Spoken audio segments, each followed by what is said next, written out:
마을회관 직원이 뛰어들어왔습니다. 신부가 없어졌어요. 화장실에도 없고 대기실에도 없어요. 하객들이 웅성거렸습니다. 그것 봐. 사기당한 거라니까. 전 재산 털었다며? 이장이 제 옆으로 와서 소리를 정답. 낮췄습니다. 주차장 CCTV 확인해봐. 알겠습니다. 뛰어갔습니다. CCTV 화면 속에 검은 승합차가 보였어요. 남자 2명이 수란이 팔을 잡고 차에 태우고 있었습니다. 수란이가 발버둥을 치고 있었어요. 경찰에 전화했습니다. 국제결혼 도주는 흔한 일이에요. 도주가 아니라 끌려간 거라고요. 접수는 해드리겠습니다. 손에 힘이 빠졌습니다. 전 재산 3천만 원. 30분 만에 끝난 결혼식. 그런데 그녀가 도망간 게 아니었습니다. 이 이야기는 2달 전으로 거슬러 올라갑니다. 이야기 시작 전 구독과 좋아요 부탁드려요. 저는 박종달, 올해 63입니다. 충남 시골 마을에서 논농사 밭농사를 짓고 살아요. 아버지 때부터 하던 농사를 이어받아서 40년을 했습니다. 크게 번 적도 없고 크게 잃은 적도 없었어요. 그냥 성실하게, 묵묵하게 땅만 보고 살았습니다. 아내가 있었어요. 같은 마을에서 25에 만나서 38회를 함께 살았습니다. 말이 없는 사람이었어요. 저도 말이 없고 아내도 말이 없었거든요. 그래도 괜찮았습니다. 밥상 차려놓으면 마주 앉아서 먹고 텔레비전 보면서 가끔 한마디 하고 그게 우리 사랑이었어요. 7년 전이었습니다. 아내가 장에 가는 길에 트럭 한 대가 신호를 무시하고 들이받았어요. 병원에 도착했을 때는 이미 늦었더라고요. 장례를 치르고 49제를 지내고 100일이 지나도 아침에 눈을 뜨면 옆자리가 비어 있었습니다. 밥을 차려야 하는데 2사람 몫이 습관이 돼 있었어요. 국을 끓여놓고 그릇 2개를 꺼내다가 멈췄습니다. 하나를 다시 넣었어요. 그게 제일 힘들었습니다. 그릇 하나를 다시 넣는 그 순간이 1년이 지나고 2년이 지나고 7년이 흘렀어요. 사람들이 그래요. 시간이 약이라고. 거짓말이었습니다. 7년이 지나도 밤에 잠이 안 오는 건 똑같았거든요. 텔레비전을 틀어놓으면 그게 말벗이었어요. 가끔 뉴스 보면서 혼잣말을 했습니다. 여보 이거 봐. 대답이 없다는 걸 알면서도 입에서 나왔어요. 아들 진우는 도시에서 공장을 다닙니다. 올해 35이에요. 착한 아들이에요. 바빠서 그렇지. 나쁜 애는 아닙니다. 한 달에 한 번 전화가 왔어요. 아버지 건강하시죠? 응 건강하다.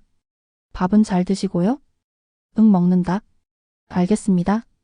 다음에 내려갈게요. 그 다음에는 없었어요.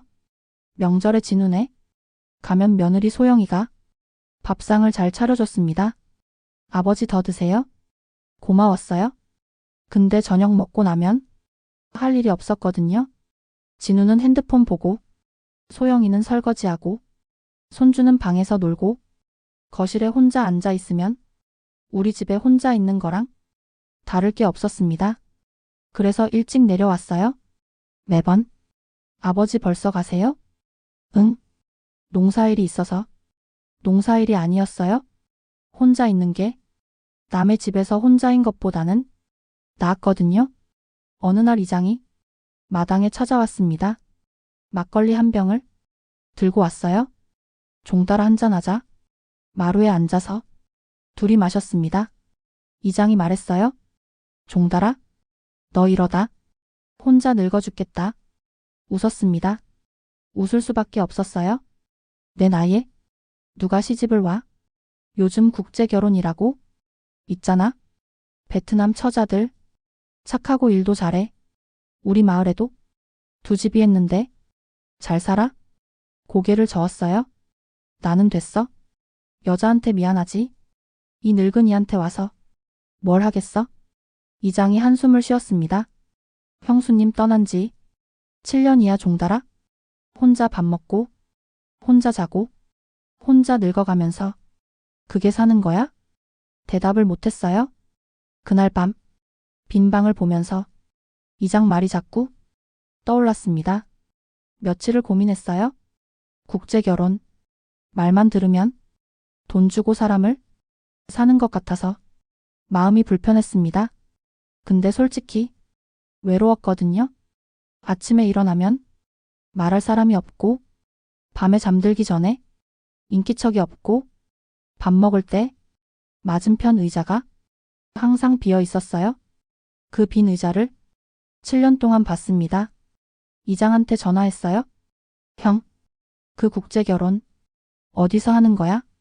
오종딸이 진짜? 내가 아는 사람 있어? 김 사장이라고? 잘해줄 거야? 김 사장? 그 이름을 처음 들었을 때는 아무 생각이 없었어요. 고마운 사람인 줄만 알았습니다. 그 사람이 내 전 재산을 가져가고 내 인생을 뒤집어 놓을 줄은 꿈에도 몰랐어요. 이장이 준 번호로 전화를 했습니다. 네, 글로벌 웨딩 김 사장입니다. 목소리가 밝았어요. 첫인상이 좋았습니다. 이장님한테 소개받았는데요. 아, 종달 씨? 이장님한테 얘기 들었어요? 한번 만나실래요? 읍내 커피숍에서 만났습니다. 김 사장은 깔끔한 양복을 입고 있었어요.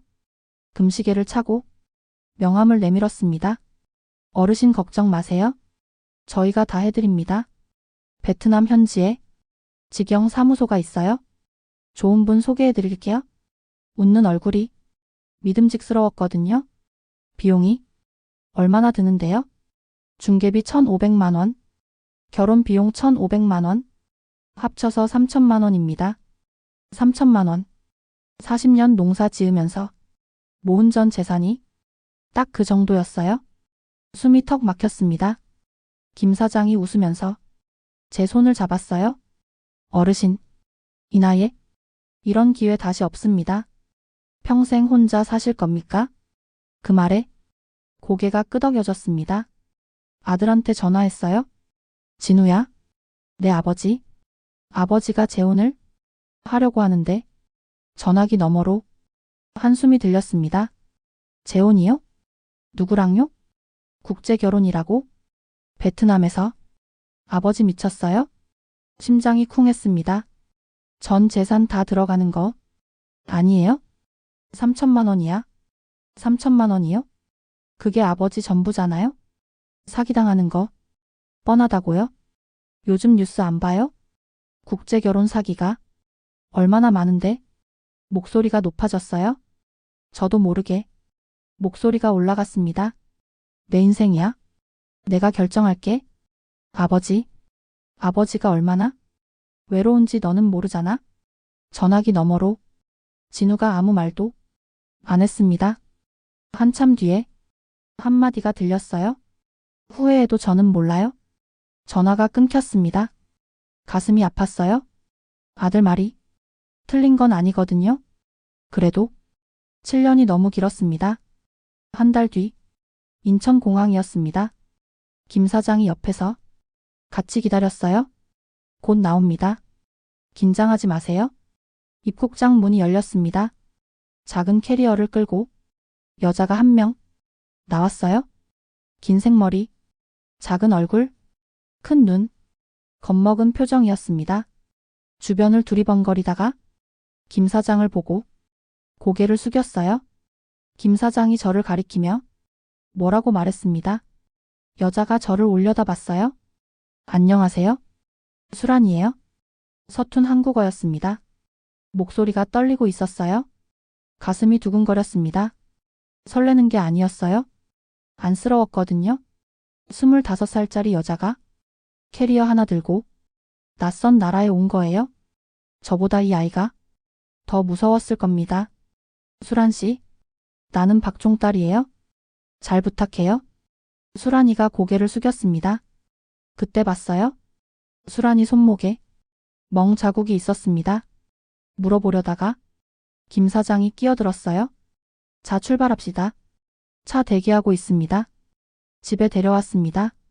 수란이가 방을 둘러봤어요.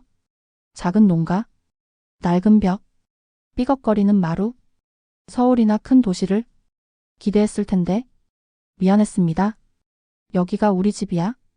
좁지? 수란이가 고개를 저었어요. 아니요. 좋아요? 웃었습니다. 작은 웃음이었는데 그 웃음이 진짜인 게 느껴졌어요. 그날부터 결혼식까지 2주 동안 수란이와 함께 살았습니다. 수란이는 부지런했어요. 새벽에 일어나서 밥을 했습니다. 한국 음식은 서툴었지만 매일 조금씩 나아졌어요. 아저씨 이거 맛있어요? 응, 맛있어. 진짜요? 진짜야? 수란이가 환하게 웃었습니다. 그 웃음을 보면서 가슴 한쪽이 따뜻해지는 걸 느꼈어요. 7년 만이었습니다. 누군가 나한테 웃어주는 게. 그런데 가끔 수란이 표정이 어두워질 때가 있었어요. 핸드폰이 울리면 겁먹은 얼굴로 방에 들어가서 받았습니다. 나오면 눈이 빨개져 있었어요. 수란아, 누구 전화야? 아, 그냥 베트남 친구요? 더 물어보지 않았습니다. 그때 물어봤으면 더 일찍 알았을 텐데. 결혼식 전날이었습니다. 마을회관에서 소박하게 준비했어요. 이장이 도와줘서 하객도 10명쯤 모았습니다. 수란이한테 한복을 입혀줬어요. 분홍색 저고리에 빨간 치마. 수란이가 거울을 보면서 말했습니다. 이거 예뻐요? 예쁘다. 진짜요? 내가 본 것 중에 제일 예뻐. 수란이 눈에 물기가 번졌어요. 아저씨, 나 여기 오기 전에 무서웠어요. 어떤 사람인지 몰랐으니까. 근데 아저씨, 좋은 사람이에요. 고마워요. 그 말을 듣는데 코끝이 찡했습니다. 이 아이한테 잘해줘야겠다. 평생 외롭지 않게 해줘야겠다. 그렇게 다짐했어요. 그런데 다음 날 결혼식이 시작되고 30분 뒤에 수란이가 사라졌습니다. 아무 말도 없이. 아니, 말을 못한 거였어요. 그걸 알게 된 건 훨씬 나중이었습니다. 결혼식 날 아침이었습니다. 새벽 5시에 눈이 떠졌어요. 옆방에서 수란이가 움직이는 소리가 들렸습니다. 일어나서 마루에 나갔더니 수란이가 부엌에 있었어요. 밥을 하고 있었습니다. 수란아, 오늘 결혼식인데 밥은 내가 할게. 수란이가 고개를 저었어요. 아니요, 내가 할게요. 오늘 마지막이니까. 마지막. 그 말이 이상했습니다. 뭐가 마지막이라는 건지 물어보려고 했는데 수란이가 밥상을 차려서 내왔어요. 된장찌개에 계란말이, 김치, 2주 동안 배운 것 전부였습니다. 아저씨 많이 먹어요? 수란이가 웃었어요. 근데 그 웃음이 평소랑 달랐습니다. 눈이 웃지 않았거든요. 그때 알아챘어야 했어요. 수란이가 무언가를 말하고 싶어 한다는 걸 저는 몰랐습니다. 된장찌개가 맛있다고 그 얘기만 했어요. 오전 11시 마을회관에 하객들이 모였습니다. 이장이 사회를 봤어요. 오늘 우리 마을 종딸이 형 결혼식입니다. 다들 축하해 주세요. 박수가 나왔어요. 진짜 박수도 있었고 빈정거리는 박수도 있었습니다. 저 나이에 무슨 돈 주고 데려왔다며? 얼마나 가겠어? 뒤에서 수군거리는 소리가 귀에 들어왔지만 모른 척했어요. 수란이가 들어왔습니다. 분홍 저고리에 빨간 치마, 작은 얼굴에 화장을 했는데 예뻤어요. 하객들도 잠깐 조용해졌습니다. 수란이가 제 옆에 섰어요. 손이 떨리고 있었습니다. 제가 수란이 손을 잡았어요. 차가웠습니다. 괜찮아? 수란이가 고개를 끄덕였어요. 근데 눈이 자꾸 입구 쪽을 보고 있었습니다. 주차장 쪽을. 그때는 몰랐어요. 그게 무슨 뜻인지. 오전 11시 마을회관에 하객들이 모였습니다. 이장이 사회를 봤어요. 오늘 우리 마을 종딸이 형 결혼식입니다. 다들 축하해 주세요. 박수가 나왔어요. 진짜 박수도 있었고 빈정거리는 박수도 있었습니다. 저 나이에 무슨 돈 주고 데려왔다며? 얼마나 가겠어? 뒤에서 수군거리는 소리가 귀에 들어왔지만 모른 척했어요. 수란이가 들어왔습니다. 분홍 저고리에 빨간 치마, 작은 얼굴에 화장을 했는데 예뻤어요. 하객들도 잠깐 조용해졌습니다. 수란이가 제 옆에 섰어요. 손이 떨리고 있었습니다. 제가 수란이 손을 잡았어요. 차가웠습니다. 괜찮아? 수란이가 고개를 끄덕였어요. 근데 눈이 자꾸 입구 쪽을 보고 있었습니다. 주차장 쪽을. 그때는 몰랐어요. 그게 무슨 뜻인지. 5분이 지났습니다. 괜찮았어요? 화장실이니까. 10분이 지났습니다. 좀 오래 걸리나? 15분. 일어섰습니다. 화장실 앞에 가서 문을 두드렸어요. 아무 대답이 없었습니다. 문을 열었어요. 비어 있었습니다. 대기실 비어 있었습니다. 마을회관 뒷문 열려 있었어요. 뛰었습니다. 주차장으로 뛰었어요. 수란이가 없었습니다. 수란이 짐도 없었어요. 아침에 방에 있던 작은 캐리어가 사라져 있었습니다. 하객들이 하나둘 알기 시작했어요. 신부가 없어졌대. 진짜? 그것 봐. 사기당한 거라니까. 전 재산 다 털었다며. 쯧쯧. 불쌍해서 웅성거리는 소리가 머리 위에서 울리는 것 같았습니다. 다리에 힘이 빠졌어요. 주차장 바닥에 주저앉았습니다. 이장이 뛰어왔어요. 종달아? CCTV 확인해보자. 보안실에 들어갔습니다. 작은 모니터 화면. 화질이 좋지 않았어요. 그래도 보였습니다. 검은 승합차 한 대가 마을회관 뒷주차장에 서 있었어요. 남자 2명이 차 옆에 서 있었습니다. 수란이가 뒷문으로 나왔어요. 남자 2명이 수란이 팔을 잡았습니다. 수란이가 몸을 비틀었어요. 발버둥을 치는 것처럼 보였습니다. 남자들이 수란이를 차에 태웠어요. 승합차가 빠져나갔습니다. 이게 도망이야? 이장이 말했어요. 끌려간 거 아니야? 경찰에 전화했습니다. 국제결혼 도주는 흔한 일이에요. 접수는 해드리겠습니다. 전화를 끊고 한참 동안 모니터를 바라봤어요. 수란이가 돌아볼 때 그 눈이 떠올랐습니다. 미안하다는 눈. 그 눈이 도망가는 사람의 눈이 아니었거든요. 끌려가는 사람의 눈이었습니다. 하객들이 다 돌아가고 마을회관에 저 혼자 남았습니다. 접시에 남은 음식, 쓰러진 축하 화환, 빈 신부 자리, 전 재산 3천만 원, 30분짜리 결혼식. 마루에 앉아서 하늘을 올려다봤어요. 눈물이 안 나왔습니다. 너무 아프면 눈물도 안 나오더라고요. 결혼식 이후 한 달이 지났습니다. 집 밖으로 나가지 못했어요. 사람 얼굴을 볼 수가 없었거든요. 마을 슈퍼에만 가도 시선이 느껴졌습니다. 저기 종달이야. 베트남 여자한테 사기당한 사람. 3천만 원. 날린 사람. 등 뒤에서 수군거리는 소리가 따라다녔어요. 밭에도 못 나갔습니다. 옆 밭김 노인이 말을 걸까봐. 종달이 어떻게 됐어? 그 말 들을까봐. 방에만 있었어요. 밥을 안 먹기 시작했습니다. 아침에 일어나도 부엌에 갈 힘이 없었어요. 수란이가 차려주던 된장찌개 냄새가 자꾸 떠올랐거든요. 그 냄새가 나면 가슴이 아파서 부엌에 못 들어갔습니다. 라면 하나 끓여 먹고 그것도 귀찮으면 물만 마시고 그렇게 열흘을 보냈어요. 진우한테 전화가 왔습니다. 받지 않았어요? 또 왔습니다. 받지 않았어요? 세 번째 전화에 문자가 왔습니다. 아버지 전화 좀 받으세요? 받았습니다. 아버지 밥은 드시고 있어요? 먹는다. 거짓말이었어요? 아버지 목소리가 왜 그래요? 감기 걸렸나 보다. 진우가 한숨을 쉬었습니다. 내가 뭘 했어요? 사기라고 했잖아요. 가슴에 못이 박히는 것 같았습니다. 알아? 내 말이 맞았어?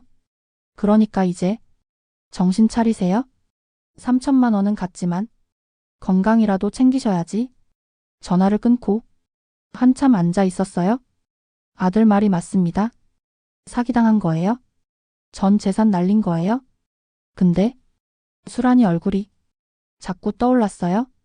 돌아설 때 그 눈, 떨리던 손, 화장실 간다고 하면서 저를 봤던 그 눈, 그게 사기꾼이 눈이 아니었거든요. 어느 날 오후 현관문이 열렸습니다. 며느리 소영이었어요. 반찬통을 들고 들어왔습니다. 아버지, 제 얼굴을 보더니 소영이 표정이 굳었어요. 아버지 며칠째 안 드신 거예요? 먹었어? 거짓말 마세요. 싱크대에 그릇이 하나도 안 나와 있잖아요. 소영이가 부엌으로 가서 밥을 짓기 시작했습니다. 일단 드시고요. 할 말이 있어요? 밥상을 차려주었어요. 억지로 한 숟갈 떴습니다. 소영이가 맞은편에 앉으면서 말했어요. 아버지, 저 결혼식 날 CCTV 다시 봤어요? 숟가락이 멈췄습니다. 뭐? 진우한테 말 안 했어요? 저 혼자 봤어요? 소영이가 핸드폰을 꺼냈습니다. 마을회관에서 CCTV 영상을 사진으로 찍어온 거였어요. 아버지 이거 보세요. 화면을 확대했습니다. 승합차 옆 남자 2명. 수란 씨, 여기 보세요. 수란 씨 팔을 남자가 잡고 있어요. 여기 수란 씨가 몸을 비틀고 있잖아요. 이건 도망간 게 아닌 것 같은데요. 심장이 쿵쿵 뛰기 시작했습니다. 소영이가 말했어요. 아버지, 저 다문화 가정지원센터에 전화해 봤어요. 뭐? 제 회사 동료 중에 다문화 센터에서 봉사하는 분이 있거든요. 거기 상담사한테 물어봤더니 소영이 표정이 어두워졌습니다. 이런 사례가 많대요, 아버지. 브로커가 여자들을 데려와서 결혼시킨 뒤에 다시 데려가는 거래요. 그리고 다른 남자한테 또 보내거나 아니면 소영이가 말을 멈췄습니다. 아니면 뭐 불법 업소로 넘기기도 한대요. 피가 거꾸로 솟는 것 같았습니다. 수란이가 끌려간 거야? 확실하지는 않아요? 근데 정황이 그렇다고 하더라고요. 센터에서 도와줄 수 있대요. 최 선생님이라고? 이런 사례 전문이래요. 아버지 한번 만나보실래요? 고개를 끄덕였습니다. 말이 안 나왔어요. 3천만 원이 아깝다고 생각했습니다. 사기당했다고 분했습니다. 근데 그게 문제가 아니었어요. 수란이가 그 25살짜리 여자아이가 지금 어디서 무슨 일을 당하고 있는지 모르는 거였습니다. 다음 날 소영이랑 같이 다문화센터에 갔습니다. 최 선생이라는 분을 만났어요. 40대 여성이었습니다. 안경을 쓰고 단발머리에 표정이 단호했어요. 제 이야기를 듣더니 고개를 끄덕였습니다. 예상대로네요. 김 사장이라는 이름 저희도 알고 있습니다. 이 사람 밑에 피해 여성이 최소 5명 이상이에요. 종달 씨 말고도 같은 피해를 본 남성분이 2명 더 있어요. 머리가 멍해졌습니다. 지금 수란 씨가 어디 있는지 알 수 있어요? 추적 중이에요. 비슷한 피해 여성 네트워크를 통해서 단서가 나오고 있어요. 수원 쪽에 원룸 건물 하나가 의심되고 있습니다. 최 선생이 저를 봤어요. 종달 씨, 수란 씨 찾으면 어떻게 하실 거예요? 찾아야죠. 3천만 원은 됐어요. 그 돈은 포기해도 돼요. 근데 수란이는 잘못한 게 없잖아요. 그 애를 찾아야 해요. 목소리가 떨렸습니다. 최 선생이 저를 한참 바라봤어요. 그리고 고개를 끄덕였습니다. 알겠습니다. 같이 찾아봅시다. 집에 돌아오는 길에 하늘을 올려다봤어요. 7년 전 아내를 잃었을 때 아무것도 못했습니다. 트럭 기사는 도망갔고 저는 아무것도 하지 못했어요? 이번에는 다릅니다. 이번에는 내가 직접 찾겠습니다. 수란아, 기다려. 최 선생한테 매일 전화했습니다. 소식 있어요? 아직이요? 조금만 기다려주세요. 하루가 일주일 같았어요. 김 사장한테도 전화를 해봤습니다. 번호가 바뀌어 있었어요. 사무실 주소로 찾아갔습니다. 읍내 2층 건물 글로벌 웨딩이라고 간판이 있던 자리에 빈 사무실만 남아 있었어요. 책상도 없고 의자도 없고 벽에 못자국만 남아 있었습니다. 도망간 거였어요. 김 사장이 수란이를 끌고 간 게 아니라 처음부터 계획된 사기였습니다. 다른 피해자도 찾았어요. 같은 마을은 아니지만 인근 지역에서 국제 결혼했다가 같은 일을 당한 분이 2명 더 있었습니다. 한 분은 67세 농부, 한 분은 59세 공장 퇴직자, 둘 다 전 재산을 날렸어요. 셋이서 만났습니다. 67세 농부가 말했어요. 나도 CCTV 봤는데 여자가 끌려가는 것 같았어. 근데 경찰이 안 움직여. 주먹이 떨렸습니다. 일주일 뒤 최 선생한테 전화가 왔어요. 종달씨, 단서가 나왔습니다. 심장이 멎는 줄 알았습니다. 수원 영통구 쪽에 원룸 건물이 하나 의심됩니다. 비슷한 피해 여성이 그 건물에서 목격됐다는 제보가 들어왔어요. 베트남 여성 커뮤니티를 통해 확인 중인데 수란 씨 이름이 나왔습니다. 전화기를 쥔 손에서 땀이 흘렀어요. 살아있는 거예요? 네, 살아있는 것 같습니다. 경찰에 공식 신고 넣을게요. 종달 씨도 같이 와주셔야 합니다. 가겠습니다. 전화를 끊고 진우한테 전화했어요. 손이 떨려서 번호를 3번이나 잘못 눌렀습니다. 진우야? 아버지 왜요? 수란이 찾았다. 네? 끌려간 거야? 도망간 게 아니라 경찰이랑 같이 찾으러 가는데 목소리가 떨렸습니다. 아버지 혼자 가시려고요? 응. 전화기 너머로 진우가 숨을 크게 들이쉬었어요. 그리고 말했습니다. 아버지, 내가 운전할게요. 같이 가요? 눈물이 나왔습니다. 말을 못했어요. 아버지? 응. 고맙다. 겨우 그 한마디를 꺼냈습니다. 다음날 새벽, 진우가 차를 몰고 내려왔습니다. 조수석에 탔어요.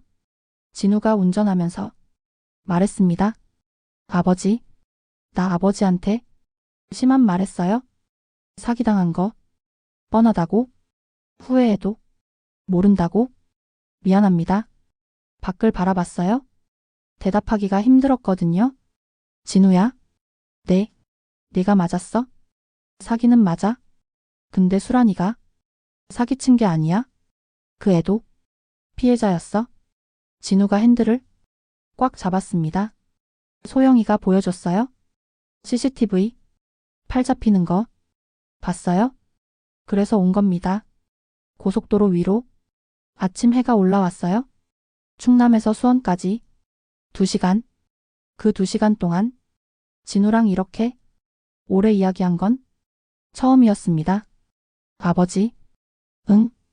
아버지가 외로운 줄 몰랐어요? 한 달에 한 번 전화하면서 다 한 줄 알았어요? 미안해요. 대답 대신 진우 어깨를 한 번 두드렸습니다. 그것으로 충분했어요. 수원에 도착했습니다. 다문화센터 최 선생이 먼저 와 있었어요. 경찰차 2대가 건물 앞에 서 있었습니다. 낡은 원룸 건물 5층짜리 외벽 페인트가 벗겨져 있었어요. 최 선생이 말했어요.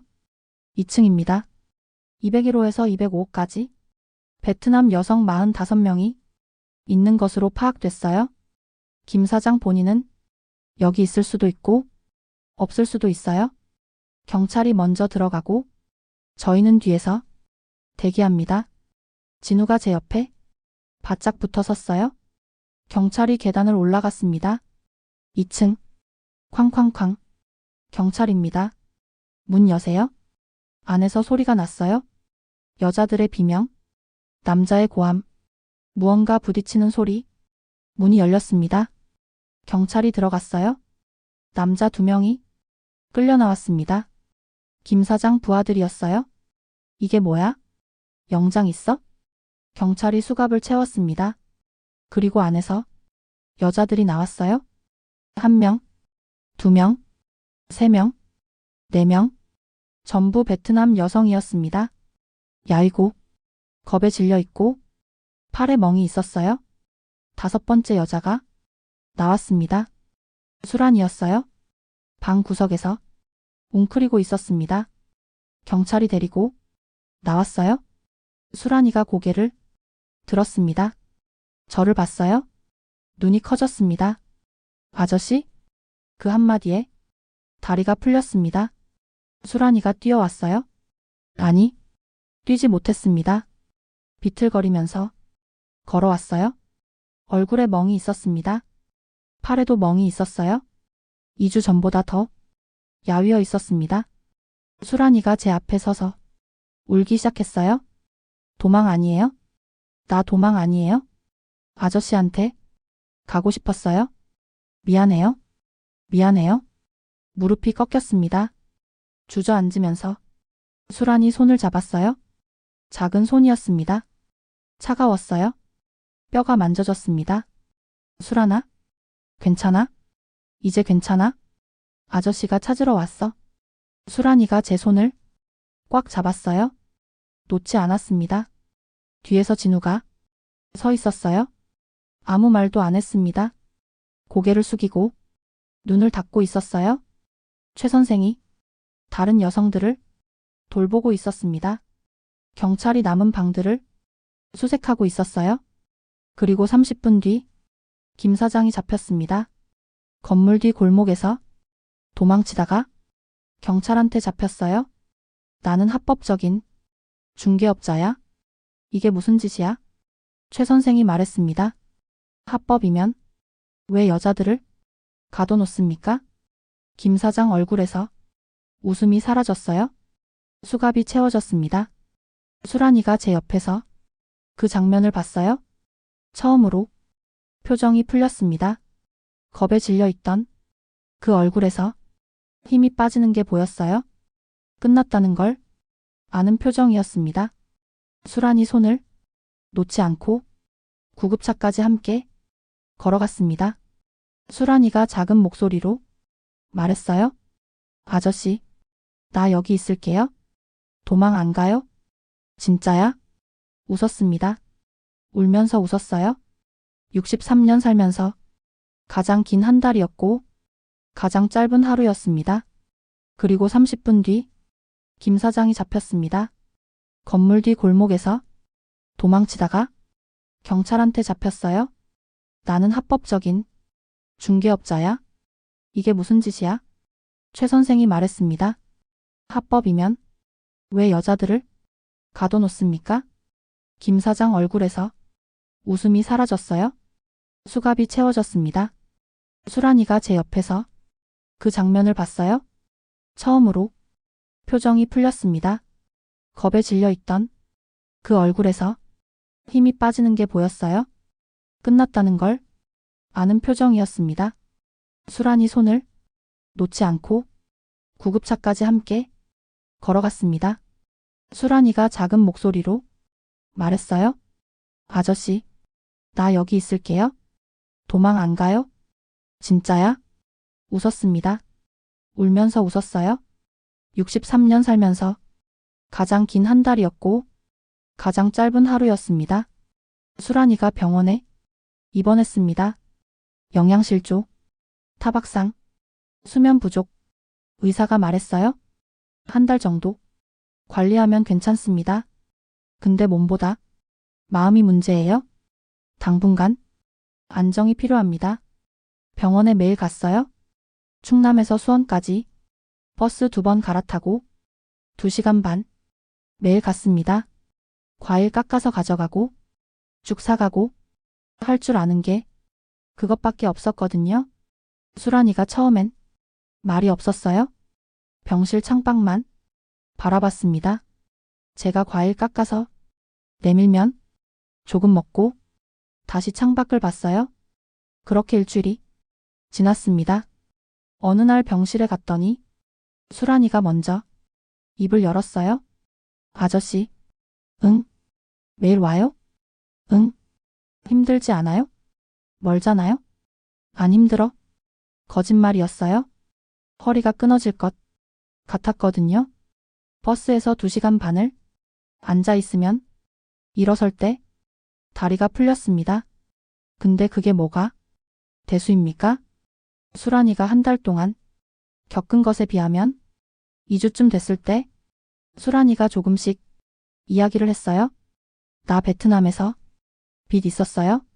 아버지가 아프고 동생이 셋이에요. 병원비가 많았어요. 김 사장이 왔어요. 한국 가면 빚 갚아준다고, 좋은 남자 만나서 행복하게 살 수 있다고. 수란이가 무릎 위에서 손을 비볐어요. 한국 와서 아저씨 만났어요. 아저씨 좋은 사람이었어요. 진짜 좋은 사람. 근데 김 사장이 전화했어요. 결혼식 끝나면 데리러 간다고, 다른 남자한테 보내야 한다고, 안 가면 베트남 가족한테 안 좋은 일 생긴다고. 수란이 눈에서 눈물이 떨어졌어요. 도망가고 싶었어요. 아저씨한테 말하고 싶었어요. 근데 못했어요. 무서웠어요. 아저씨한테 피해갈까봐. 그 말을 듣는데 가슴이 찢어졌습니다. 25살짜리 여자아이가 나를 지키려고 말을 못한 거였어요. 1달 뒤 수란이가 퇴원했습니다. 다문화센터 임시보호시설에서 지내기로 했어요. 최 선생이 말했습니다. 수란 씨 체류 자격 문제는 저희가 정리해 드릴게요. 재판도 진행 중이고요. 김 사장은 구속 기소됐습니다. 인신매매 혐의 포함해서요. 고개를 끄덕였습니다. 수란이를 보러 센터에 갔어요. 마당에서 다른 베트남 여성들과 이야기하고 있었습니다. 저를 보더니 뛰어왔어요. 이번에는 진짜로 뛰어왔습니다. 아저씨, 수란아, 나 한국어 더 열심히 배울게요. 그래, 아저씨 옆에서 살아도 돼요? 심장이 멈추는 줄 알았습니다. 수란아, 너 베트남 돌아가고 싶으면 돌아가도 돼. 내가 비행기표 끊어줄게. 억지로 안 잡을게. 진심이었어요? 이 아이를 가두는 건 김 사장이랑 다를 게 없다고 생각했거든요. 수란이가 고개를 저었습니다. 아니요. 나 여기 있고 싶어요. 아저씨 옆에. 아저씨가 매일 과일 깎아서 왔잖아요. 버스 2시간 반 타고. 그거 보면서 생각했어요. 이 사람이면 괜찮겠다. 이 사람이면 나 안 무섭겠다. 소리내어 울었습니다. 63년 살면서 이렇게 많이 운 건 처음이었어요. 진우가 수란이를 만나러 왔습니다. 소영이도 함께 왔어요. 수란 씨, 진우가 고개를 숙였습니다. 그때 내가 아버지한테 심한 말했어요. 사기당한 거라고. 수란 씨 사정도 모르고 미안합니다. 수란이가 손을 저었어요. 아니에요. 진우 씨 맞았어요. 사기 맞아요. 근데 내가 한 거 아니에요. 진우가 웃었습니다. 처음으로 진우가 수란이 앞에서 웃었어요. 알아요? 이제 알아요? 소영이가 수란이 손을 잡았습니다. 수란 씨, 우리 같이 한국어 공부해요. 내가 가르쳐 줄게. 수란이 눈이 커졌어요. 진짜요? 진짜? 수란이가 웃었습니다. 환하게. 처음 공항에서 봤던 겁먹은 얼굴이 아니었어요. 밝은 얼굴이었습니다. 그 얼굴을 보면서 생각했어요. 됐다. 이제 괜찮겠다. 진우가 수란이를 만나러 왔습니다. 소영이도 함께 왔어요. 수란 씨, 진우가 고개를 숙였습니다. 그때 내가 아버지한테 심한 말했어요. 사기당한 거라고? 수란 씨 사정도 모르고. 미안합니다. 수란이가 손을 저었어요? 아니에요? 진우 씨 맞았어요? 사기 맞아요? 근데 내가 한 거 아니에요? 진우가 웃었습니다. 처음으로 진우가 수란이 앞에서 웃었어요? 알아요? 이제 알아요? 소영이가 수란이 손을 잡았습니다. 수란 씨, 우리 같이 한국어 공부해요. 내가 가르쳐 줄게. 수란이 눈이 커졌어요? 진짜요? 진짜? 수란이가 웃었습니다. 환하게. 처음 공항에서 봤던 겁먹은 얼굴이 아니었어요. 밝은 얼굴이었습니다. 그 얼굴을 보면서 생각했어요. 됐다. 이제 괜찮겠다. 지난주에 아내 묘소에 다녀왔습니다. 수란이랑 같이 묘비 앞에 앉아서 말했어요. 여보, 나 이제 괜찮아? 좋은 사람 만났어? 당신만큼은 아니지만 같이 밥 먹고 같이 일하고 같이 웃어. 그게 얼마나 감사한 건지 이제 알아? 늦었지만 다시 행복해졌어. 고마워. 그리고 미안해. 바람이 불었어요. 가을 바람이었습니다. 수란이가 옆에서 제 팔을 잡았어요. 아저씨, 아줌마한테 뭐라고 했어요? 고맙다고 했어? 나도 고마워요. 인사해. 수란이가 묘비 앞에 고개를 숙였습니다. 안녕하세요. 수란이에요. 아저씨 잘 챙길게요. 걱정하지 마세요. 눈물이 났어요. 따뜻한 눈물이었습니다. 사람의 진심은 나이도 국적도 말도 넘는다는 걸 63년 만에 알았습니다.